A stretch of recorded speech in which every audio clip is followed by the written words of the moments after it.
Par la compétition des pouvoirs et l'espoir continuel de les changer, tout devient faible et bientôt nul.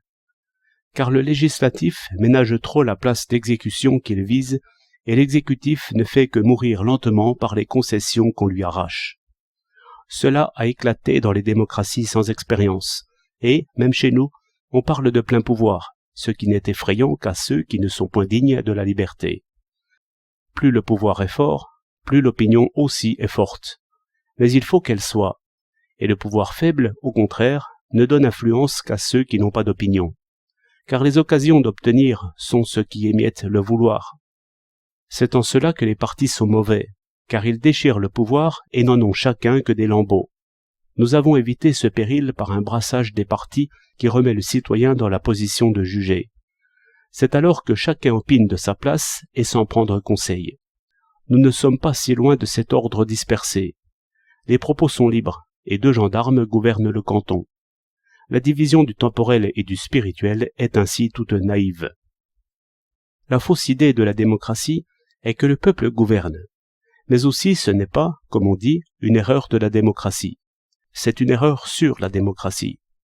La démocratie réserve au peuple un pouvoir de regard et de jugement. Il ne faut pas plus. Tous les abus sont secrets, et j'ai souvent admiré l'efficace des commissions extraordinaires, qui n'aboutissent jamais à rien, comme disent ceux qui en ont peur. À rien, si ce n'est que des intrigues secrètes sont mises au jour, après quoi les coupables s'en vont avec un terrible pardon attaché au dos. On en a vu de grands exemples, et de petits, tous bons par les effets. On devrait afficher ces jugements sans conclusion, et qui sont prononcés par les accusés eux-mêmes, car l'affiche est bien mieux lue que le journal. C'est ainsi qu'il s'ajoute à une constitution des articles imprévisibles, et souvent non formulés. Le pouvoir d'un président de la République chez nous est paradoxal, comme d'un roi. C'est bien un arbitre, comme on dit, et un contrôleur en chef. Et l'arrangement des signatures, qui fait que rien n'est valable que par la sienne, quoiqu'il n'ait pas la charge de la décision, a transformé le coup de tampon du prétendu exécutif en un visa de contrôle.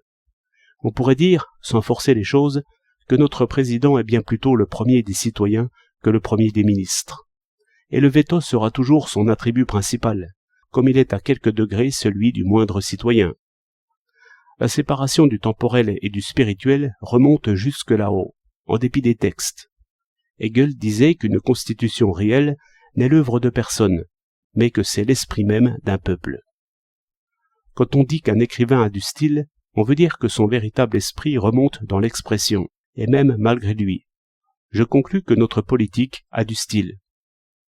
C'est à peu près ainsi qu'ont été faits les quais de Paris, merveille due à une foule de petits agents voyés, de ceux que vous voyez quelquefois avec leurs trépieds, leurs lunettes et leur niveau, continuant ce qui est commencé, et les pieds au sol.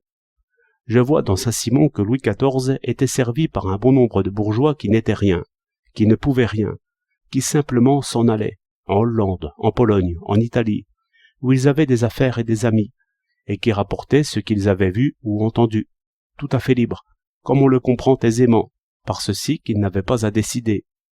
Leurs noms sont oubliés, ils formaient un autre conseil qui ne se réunissait jamais. Il n'est pas difficile de plaire à l'exécutif et de le conseiller utilement. Il suffit de n'en pas désirer la place. Soyons justes. Qui ne se défierait des conseils d'un rival supposé? Les hommes sont tous fins devant la menace, et impénétrables. Ainsi l'ambitieux ne peut que crocheter. Et c'est ce qui fait que le subalterne conseille mal, car il veut avancer. Il faut de telles passions, et on n'en manquera jamais. Ce n'est toujours qu'exécutif. Mais qui ne devine, par contraste, l'immense pouvoir d'un homme qui parle simplement de ce qu'il sait? Telle est la forte situation d'un député qui ne pense point à devenir ministre. Et cela descend jusqu'au public même, car le député écoute très bien le raisonneur de province, fort seulement de son métier. Au contraire, si le raisonneur est président de comité ou de ligue, il passe à l'exécutif, et il est perdu pour le conseil. Or, ce vannage se fait. Les pailles s'envolent et le grain reste. J'avoue que la poussière fait pleurer et tousser, d'où l'indignation ordinaire des mangeurs de poussière.